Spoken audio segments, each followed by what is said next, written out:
അപ്പോൾ ഇതിലെന്ന് വെച്ചിട്ടുണ്ടെങ്കിൽ ആദ്യം നമുക്ക് തന്നേക്കുന്നത് ഇങ്ങനെയാണ് 350. ഇതിലൊരു സംഭവം എന്ന് വെച്ചിട്ടുണ്ടെങ്കിൽ ഒന്നാമത്തെ കാര്യം തല തിരിച്ച് നടക്കണം, രണ്ടാമത്തെ കാര്യം ഇതെല്ലാം കുറക്കണം. അപ്പോൾ നമ്മൾ 500, 450, 400 അങ്ങനെ ആക്കുന്നു.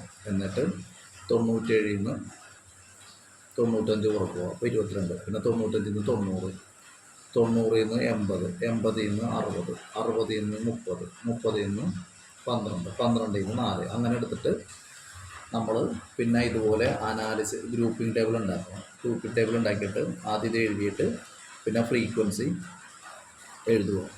ഫ്രീക്വൻസി എഴുതിയതിന് ശേഷം നമ്മൾ ആദ്യം ഇത് 2 കൂട്ടിയിട്ട് ഇവിടെ എഴുതും. പിന്നെ ഇത് ഈ അതിന് തൊട്ടടിയിലത്തെ സംഖ്യ അത് 2 കൂട്ടും, ഇത് 2 കൂട്ടിയിട്ട് അടുത്ത കോളത്തിൽ എഴുതും. പിന്നെ ഇത് 3 കൊടുത്തിട്ട് 3 ചെയ്ത് കൊടുത്ത് അടുത്ത കോളത്തിൽ എഴുതും. അതിന് തൊട്ടടുത്ത സംഖ്യ 3 എഴുതും അടുത്ത കോളത്തിൽ, അതിന് തൊട്ടടുത്ത സംഖ്യ 3 കൊടുത്ത് അടുത്ത കോളത്തിൽ എഴുതി. എന്നിട്ട് നമ്മൾ അനാലിസിസ് ടേബിൾ ഉണ്ടാക്കി അതേപോലെ തന്നെ വീണ്ടും എഴുതി F1, F2, 3, 4, 5, 6 എന്ന് എഴുതി. എന്നിട്ട് ഇതിൽ ഏറ്റവും വലിയ സംഖ്യകൾ ഏതാണെന്ന് നോട്ട് ചെയ്യണം. 30, 48, 50, 68, 56, 60 അങ്ങനെ. എന്നിട്ട് അതിൽ വന്നേക്കുന്നത് ഫ്രീക്വൻസികൾ ഏതൊക്കെയാണെന്ന് നോട്ട് ചെയ്യണം. ഇതിൽ വന്നേക്കുന്ന ഫ്രീക്വൻസി ആദ്യത്തിൽ വന്നേക്കുന്നത് 30 മാത്രമാണ്, രണ്ടാമത്തേൽ വന്നേക്കുന്നത് 30, 18, 12, മൂന്നാമത്തേൽ 50 വന്നേക്കുന്നത് 20, 30 അങ്ങനെ ഓരോ ഫ്രീക്വൻസി മാർക്ക് ചെയ്തിട്ട് അതെല്ലാം കൂടി ചേർത്ത് എഴുതുമ്പോൾ ആറാമത്തെ വന്നേക്കുന്നത് 300, 250 എന്നുള്ളതാണ്. ഈ 300, 250 തലതിരിഞ്ഞ് നടക്കുന്നതുകൊണ്ട് നമ്മുടെ ഇക്വേഷനിൽ ചെറിയൊരു തലതിരിവ് ഉണ്ടാവും. കാരണം ഇവിടെ F1 എന്ന് പറഞ്ഞിട്ടുണ്ടെങ്കിൽ 300, 250, F0, F2 എന്ന് കാണാം. ശരിക്കും F0 മുകളിലാണ് വന്നത്, പക്ഷെ നമ്മളിത് തലതിരിച്ച് എഴുതിയിരിക്കുന്നതുകൊണ്ട് F0 താഴെ, F2 മുകളിൽ എഴുതുന്നു. അങ്ങനെ നമ്മൾ എടുത്തിട്ട് നമ്മൾ ഇക്വേഷൻ അങ്ങനെ നമുക്കിപ്പോൾ മോഡൽ ക്ലാസ് കിട്ടി.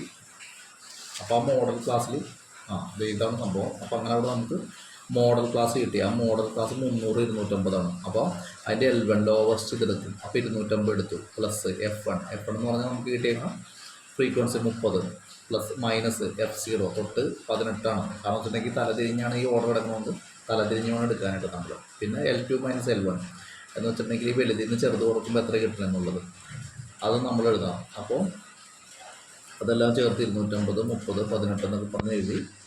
220 × 30 അതെല്ലാം കൂട്ടിച്ചേർത്ത് പിന്നെ ഈ മൈനസ് ചെയ്യുമ്പോൾ 50 കിട്ടി. ആ 50 പിന്നെ 20, 18, 20 കൂടി ചേർത്ത് 200 ഇങ്ങനെ 600 കിട്ടി. 600/22 250 + 27.27 277.27 കിട്ടി.